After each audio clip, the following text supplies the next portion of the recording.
नमस्कार, मेरा नाम है राजकुमार और आप देख रहे हैं हमारे हफ्ते का special programme the week that was, जिसमें हम आपको बताते हैं कि पूरे हफ्ते में कौन सी हेडलाइन सुर्खियों में रही और किन पर ज्यादा चर्चाएं हुई। तो आइए शुरू करते हैं सबसे पहले इस हफ्ते की सभी बड़ी हेडलाइंस।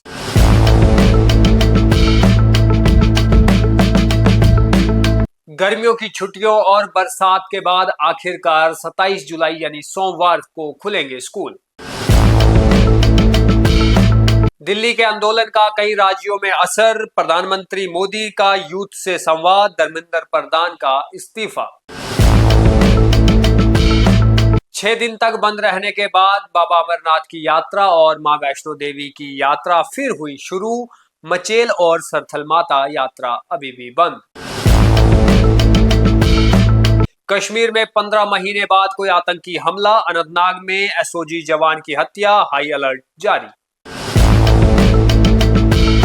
वहीं इस पूरे हफ्ते बरसता रहा पानी, कई जगह बाढ़, हाईवे बंद और यात्राएं रुकी। इस हफ्ते फिर मौसम होगा खराब। और अब करते हैं इन सभी खबरों का विश्लेषण। हमारे साथ में हमारे सीनियर सहयोगी दीपक खजूरिया जी, इन्हीं से जो है आप इन खबरों के बारे में विस्तार से जानेंगे। सर, सबसे पहली खबर तो यही रहेगी कि कल सोमवार है, लंबे अरसे के बाद बारिशें हो रही थी जिसकी वजह से छुट्टियां एक्सटेंड हुई, लेकिन अब फाइनली सोमवार को स्कूल खुलेंगे। देखिए राजकुमार, जम्मू कश्मीर में सीबीएसई के जितने स्कूल हैं, स्टेट बोर्ड के जितने स्कूल हैं, सरकारी और निजी स्कूल, सबको 1 जून से छुट्टियां हो गई थी गर्मियों की, जो 15 जुलाई को खुल जानी थी। मगर 15 जुलाई से लेकर 22 जुलाई तक जो है छुट्टियों को आगे बढ़ाने का जो सिलसिला था, ये मौसम के हिसाब से चलता रहा। कुछ स्कूलों ने पहले कर दिया, कुछ बाद में किया, मगर 22 से लेकर 26 तक का एक ऑर्डर आया, जब जम्मू में 20-21 जुलाई की रात से भारी बारिश का जो है अलर्ट था, और उसके बाद बारिश आ भी गई। यहाँ पर कई जगह बाढ़ आ गई, कई जगह बादल फटने की घटनाएं हुई। इसको देखते हुए स्कूलों की सुरक्षित तरीके से जो है एक फैसला लिया गया। जम्मू कश्मीर की जो शिक्षा मंत्री हैं सकीना इतू, उन्होंने ये डिसीजन लिया कि आखिर सभी स्कूलों की छुट्टियां 27 तक की जाए। तो अब फाइनली अपने बैग्स पैक कर लिए हैं स्टूडेंट्स ने, और सोमवार 27 जुलाई से सभी सरकारी और निजी स्कूल खुल रहे हैं, खासतौर पे समर जोन के, जम्मू के सभी जिलों के, और बच्चे जो है स्कूल जाने के लिए तैयार हैं। मगर अभी कुछ स्कूल्स जहां बाढ़ आए थे या जहां पर जहां सुरक्षित इलाके नहीं थे, वहां पर जब तक सर्टिफिकेट्स नहीं आ जाते उनके सेफ्टी मेयर्स के, तब तक जो है वो स्कूल नहीं खुलेंगे। मगर जम्मू शहर के फिलहाल और जम्मू जिले के सारे स्कूल्स कल से खुल जाएंगे। बिल्कुल, सरकार ने ये फैसला लिया है कि इन बारिशों के बाद जब स्कूल ओपन हो तो पहले उसका निरीक्षण किया जाए, अगर बिल्डिंग सेफ है तो ही बच्चे स्कूल आ सके। इतना ही नहीं, इस हफ्ते ये भी खबरें सामने आई कि केवी स्कूल हो या आर्मी स्कूल हो, वह खुले हुए रहे, उन पर कोई भी फरमान जारी नहीं हुआ। अब आगे बढ़ते हैं, बात करते हैं कि दिल्ली में जो लंबे समय से आंदोलन चल रहा था 36 दिनों से नीट को लेकर, जिसमें प्रधानमंत्री के द्वारा वीडियो आई, फिर 2 दिन बाद दूसरी वीडियो आई, और अब कल के दिन ये खबर सामने आई सर कि जो एजुकेशन मिनिस्टर थे उन्होंने भी खुद से इस्तीफा दे दिया। देखिए राजकुमार, ये हफ्ता नीट के आंदोलन के लिए बड़ा इंपॉर्टेंट था। इस हफ्ते बहुत कुछ हुआ। हफ्ता शुरू होते होते सोनम वांगचुक, जो लंबे समय से आंदोलन पे थे, अनशन पे थे, खासतौर पे भूख हड़ताल पे, उन्हें पुलिस वहां से उठाकर सफदरजंग अस्पताल ले जाती है। आंदोलन और तेज होता है। कॉकरोच जनता पार्टी का फाउंडर अभिजीत दिपके कहता है कि अब मैं अनशन पे बैठूंगा। उसके बाद उसे टाइफाइड हो जाता है। फिर सरकार प्रस्ताव देती है स्टूडेंट से कि आइए मिलिए, बातचीत करिए। बातचीत का फैसला भी सरकार के दफ्तरों से बाहर होता है। कॉन्स्टिट्यूशन क्लब ऑफ इंडिया में 2 दौर बैठकों के हो जाते हैं, मगर अपनी मांगों पर यूथ अड़े रहता है। ऐसे में अचानक से प्रधानमंत्री रात 2-3 बजे अपीयर होते हैं। उन्हें भी पता था इस बात का, उन्होंने नर्व्स पकड़ ली थी यूथ की, कि रात को ज्यादातर लोग इस धरने पे बैठे होते हैं, जाग रहे होते हैं, सोशल मीडिया से जुड़े होते हैं। उन्होंने भी उस समय सोशल मीडिया पर आए, अपनी बात रखी, सीधे संवाद किया उनसे। उसके दूसरे दिन दोबारा से आए, और जब प्रधानमंत्री एक तरह से वहां आए तो एक बात साफ हो गई कि अब कहीं ना कहीं मसले में कोई हल होने वाला है। और ऐसे में धर्मेंद्र प्रधान ने शनिवार को अचानक दोपहर जब इस्तीफा सौंपा, उसके बाद से कहीं ना कहीं यूथ को अपनी जीत लगी। मगर अभी बातों का दौर जारी है, क्योंकि 2 और मांगे हैं, अभी उन पे विचार होना है, और उसके बाद ही मुझे लगता है फिर ये आंदोलन जो है खत्म होगा। बिल्कुल, सीजेपी ने ये कहा कि सरकार ने हमारी तीनों मांगों को जो है वो मान लिया है। अब देखना ये है कि इसमें सरकार क्या कुछ करती है और अगला कदम सीजेपी का क्या रहेगा। आगे बढ़ते हैं। जम्मू कश्मीर में सर लगातार बारिशों की वजह से जितनी भी यात्राएं, चाहे सरथल यात्रा हो, मिंदल यात्रा हो, मचेल यात्रा हो, वैष्णो देवी यात्रा हो या अमरनाथ यात्रा हो, सबको जो है वो स्थगित कर दिया गया। लेकिन करीबन 6 दिन के बाद ये यात्राएं आज जो है खासकर अमरनाथ और माँ वैष्णो देवी की यात्राएं जो है शनिवार को खुली।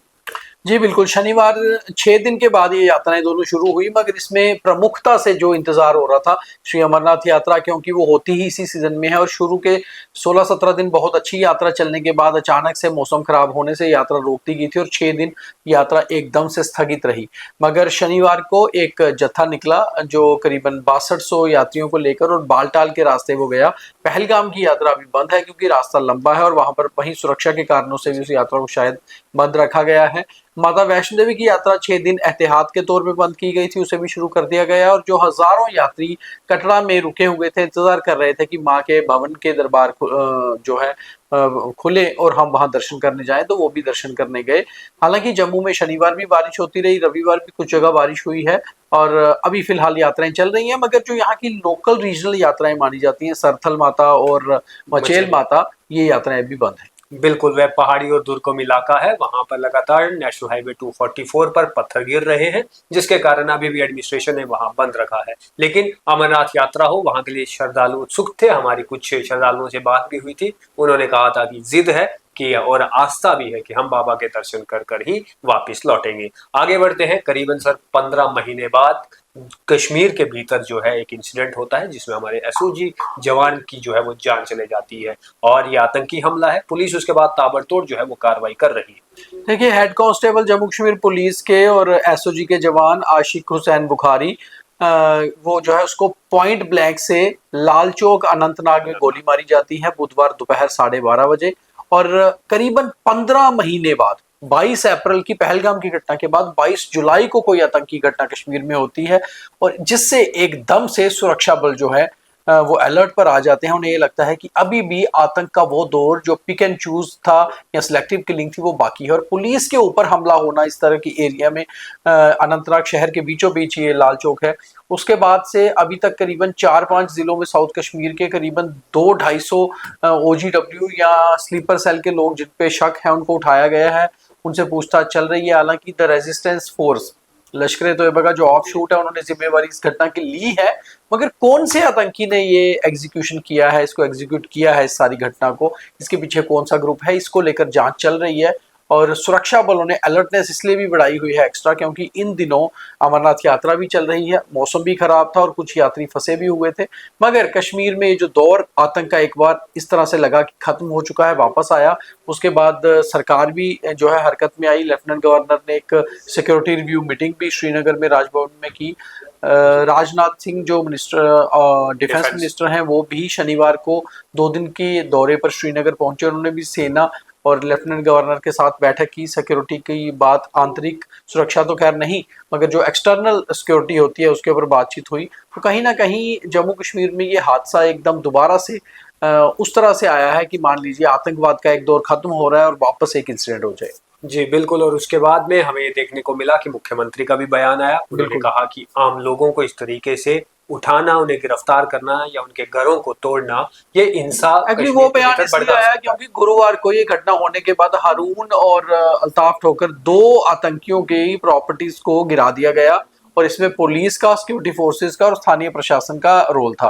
उसको लेकर कई बार लोगों ने इसको ये भी कहा कि बहुत बेहतर है, आतंकियों को इस तरह दबाना जरूरी है। मगर महबूबा मुफ्ती और उमर अब्दुल्ला, दोनों जो एक पूर्व मुख्यमंत्री और एक मौजूदा मुख्यमंत्री, उन दोनों के बयान से ये लगा कि कहीं ना कहीं परिवारों के ऊपर इस तरह से नहीं करना चाहिए। खैर ये उनका अपना राजनीतिक बयान हो सकता है, मगर सुरक्षा बल अपने तरीके से काम कर रहे हैं। बिल्कुल। उमर अब्दुल्ला ने यह भी कहा कि ये पुलिस का गुस्सा हम समझ सकते हैं, लेकिन उन्हें इस तरीके से कार्रवाई नहीं की जानी चाहिए। बहरहाल आगे बढ़ते हैं तो जम्मू कश्मीर के भीतर पूरे इस हफ्ते बारिशें रही, नेशनल हाईवे बंद हो गए, यात्राएं ठप हो गई, स्कूल जो है वो बंद कर दिए गए। लेकिन अब मौसम विभाग ने यह भी कहा है कि इस हफ्ते भी जो है, अब जो आने वाला हफ्ता है, कंटिन्यू बारिशें हो सकती है, खासकर 28 से 30 तक। देखिए, ये हफ्ता राजनीतिक सरगर्मियों छुट्टियों का था, मगर मौसम की सरगर्मियां बढ़ गई। सोमवार को नेशनल कॉन्फ्रेंस में ने दिल्ली में स्टेटहुड को लेकर प्रोटेस्ट करना था।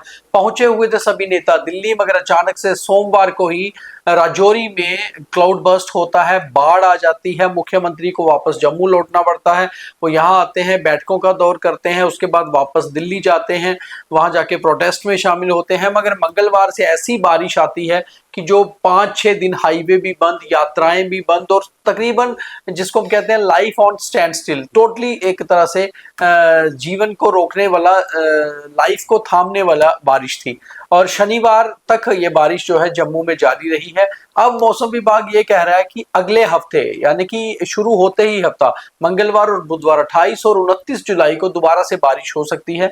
और जिस तरह से पिछली बारिश ने राजौरी पुंछ में बेहद नुकसान किया है, अगर दोबारा बारिश ऐसे कंटिन्यू रहती है तो पहले से ही एहतियात बरतना जरूरी है। और दूसरा, बच्चों के स्कूल अभी खुल ही रहे हैं कल से, दोबारा से कहीं छुट्टियां ना हो जाए, तो इसलिए इसके लिए अभी मौसम विभाग के अलर्ट को लेकर गवर्नमेंट और बाकी जो एजेंसी है काफी सीरियसली ले भी रही। बिल्कुल, इस हफ्ते नेशनल हाईवे बंद रहने के बाद खासकर नॉर्दर्न रेलवे की तरफ से स्पेशल ट्रेन चलाई गई ताकि श्रीनगर और कटरा के बीच में एक्सेस बना हुआ रहे, लोग यहाँ से वहाँ जा सके। और साथ ही साथ आपको हमारा ये स्पेशल संडे का programme the week that was कैसा लगा, हमें कमेंट बॉक्स में भी बताइए। बाकी सभी खबरों के लिए द न्यूज़ रूम 24 आवाज देखते रहिए। धन्यवाद। जय हिंद।